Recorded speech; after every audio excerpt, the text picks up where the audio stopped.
both, I think, mentioned weekly marriage meetings before. Could you consider talking about these in more detail as one of your topics? I started marriage meetings. Actually, I did two different types of meetings. Dave Curry taught me to do a meeting every single day with my wife. Okay. Where you ask each other like 10 different questions every day, or 5 different questions, and kind of just share about your day. We did that for about a year, which was really nice, just connecting more when we were going through a tough time. But the marriage meeting that we do now is inspired by you, which we do on Sunday evenings, probably once a month. We should be doing more often, but we kind of skip on it. Okay. And we share one thing we liked about each other that week, one thing that we didn't like about each other, like a criticism or something. We go through our whole calendar together. Okay. And we look at our finances together. Okay. And then we sometimes pray together, sometimes not. So if you don't do it every week, how do you know that you do it once a month? Or how do you pick when you do it if you're not scheduled on a certain day? It's in the calendar for Sundays at 8 o'clock. Okay. It's just that sometimes we just skip on it. We would probably almost never miss, mostly because if we started missing, I don't know if I'd ever do it again, because that's just my nature. Okay. And the thing is, when we do the compliments in the beginning, and if you look at that, and we could actually post the link, I'll send you the link. We could post it in here if people are watching. What link? The link to how to do a marriage meeting that's on their website. They have a whole video now on whose website? They just on Family Life Canada. They just created content on this. And I was at that meeting. I think that's where you got the idea from. Well, yes, like a year and a half, 2 years ago at a Family Life marriage conference. Okay. That Marie and I go to every year. But it was very much so at the end of you doing your compliments, you're supposed to ask, did I miss anything? Did I miss any compliments? Yeah. And do you guys do it? Yeah, we do. Yeah, and I often miss things. What did Marie miss with you last week? What did she miss? Oh, how helpful I am. I'm so helpful. I took out the garden. No, I'm not that helpful. I'm not that helpful. No, and when I am helpful, she appreciates it. But it's fascinating how it makes you just way more intentional, even throughout the week. If you are looking for ways that you're going to compliment your spouse, now you're looking for good things that they're doing. If you're constantly focused on your wife, hey, what is this now? I mean, if she's a real piece of work, I guess, and she's a savage, she's not doing anything for you, and it's horrible. I mean, hey, if you're in that spot, you probably need some other. You can always probably find one good thing, though. You can, and I mean, if you're a real piece of work and she hasn't left you, I mean, that's something to be grateful for. So what do you guys all do? You guys start with that? We start with that, and you don't want your marriage meeting to go on too long. Like they would say, never more than a half an hour.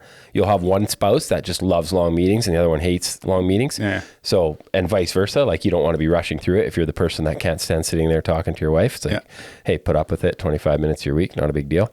And it's super connecting. And it's interesting. And I'm sure other couples are way better than I am. But for me, I struggle doing the right things a lot of the time. I struggle being intentional with my wife, right? So it's like we know that we are going to have that meeting.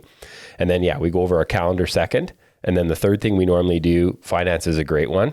But I mean, that could just fall into the contentious category at the end if there was concerns. It's more, unless you're planning. But for us, our third thing we always do is plan for fun.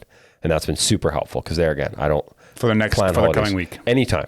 Okay. So like if we're going to go on a summer holiday and we kind of know that in our marriage meeting, we wouldn't necessarily plan it then, but we would, and we would just plan responsibilities too, who's doing what, kind of like that. But a lot of times we'll be like, hey, we should go on a summer holiday. What does that look like? And we'll just take the time to talk about it in that. Spring break's coming up. What are we going to do? Hey, what are we, and when you're planning to do fun stuff together as a family, it's pretty encouraging.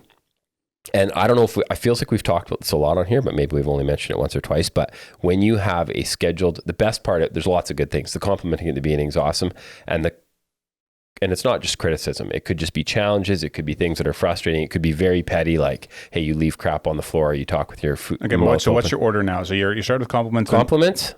Go over the weekly sketch calendar. Yeah. Marie has like the full pager, the big mother, and the phone's out with all the stuff. She has to have everything written down and on the phone and whatever, right? She spends usually an hour before our meeting, have her own meeting by herself to get herself straightened out so she can have the meeting with me.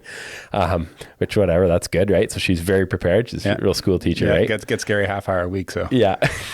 Savage. There's always a hint of truth in the savageness, so that's the problem. She'll like that shot. That reminds me of the reel that you played a few episodes ago where the guy said, "You're doing it for you." Or the lady said, "You're doing it for you. You're not doing it for us and the kids." Like she has that saved, ready to send to me at a moment. She's like, "I got that one saved." It's great content. True. And there's truth to that. It's you don't get to keep compliments, go through the schedule. Yeah. And then plan for fun. And then the end, you wrap it up with the hey, what's an issue in our marriage, right? Okay, something's been bugging you. Yeah, something that's been bugging you. And it's fascinating. If you have to wait, you don't have to wait. But if you're wise, like a wise person doesn't bring up something they're upset about in the exact moment. That's just foolish. Yeah. It's not going to go well. Yeah. So if you wait, one of two things happens. A, you've really thought about it. Yeah. Right. Yeah. And you all of a sudden are like, okay, I've thought this through. I've thought of the reasons. I've thought of areas where, hey, I do the same thing. I can, buffer my criticism with, hey, I realize that sometimes I'm doing this too, but it really drives me crazy when you do it. And then on the other side, 80% of the things, of course, because this is human nature, are petty. They're not worth worrying about. And you are just being not gracious, short fused, and you just got to let it go. For someone that doesn't like conflict or confrontation, do you find this part hard? Yeah. And Marie's, that's been an issue. So she'll bring it up in the marriage meeting. Oh, that you don't give criticism. How come every time you say there's nothing wrong? Of course this thing's wrong. Like, you're not that happy. You can't BS me. We're married. But no, I do bring stuff up, and it's like, it's the old saying that I've said many times, like, conflict is the pathway to intimacy. Yes. And if you want to have deep intimacy with somebody, not just your spouse, with anybody, with employees, with friends, you should have a bit of a rub once in a while. There should be that awkward moment of, I'm sharing something that potentially could go wrong. And that's the beauty of doing it in a marriage meeting in that schedule. If you have a reasonable, I think if your marriage was on the rocks, maybe it would look different. But like for most people that are doing reasonably okay and not like in deep trauma and having some horrible things, when your spouse has the chance to bring up something too. So you're guarded. Like, doesn't mean you don't say what's wrong, but you just go into it with the understanding that, hey, you could be a savage and blast her with both barrels, but she gets to do the same thing. And there's a laundry list of things my wife come up with in areas that I'm falling short or doing the wrong thing. So I think it's pretty awesome. And it's been really, really good for us. So how long have you been doing it now? Over a year. Okay. And mostly, I would say, Marie could say better than I could. I'd be curious to know exactly why she feels it's so great, but I think it's just a great connecting time. It's a time where we both know that we're going to have each other's, she gets And afterwards, your vertical desires go horizontal or what? No, we just stay vertical. We just dance. Just dance in the kitchen. Oh, dear. Old joke.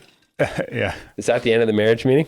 I think that's a good answer. I would say to anybody considering doing it, like the first couple, 3, 4, 5 times doing it, it's going to feel awkward and weird or not. Because there's literally a written program for it. You can just go through there's even a book. I've given the book to people. Yeah, but I just know there's a lot of people that try things and after one time it didn't go perfect. So they're like, oh shit, it didn't work for me. I'm like, no, it's really important. Just do it. It's really important. Commit to it for a while and you'll probably get a lot of benefit from it. So yeah.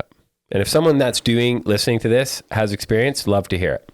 Yes. Love to hear it. And on that note, keep sending in questions and thoughts, whatever else like that, we'll answer them. So, okay, another question. Hey guys, if you enjoyed that episode and were blessed by it, would you be willing to support the show? That would help a lot in creating more content, improving the quality of the content, putting the production value, getting more guests on, and me being able to spend more time and energy towards it. So if you're interested in doing that, you can click up here and it'll take you to a support page. But you can also subscribe to the podcast by clicking over here and doing that. Thanks again for listening, and I'll catch you on the next one.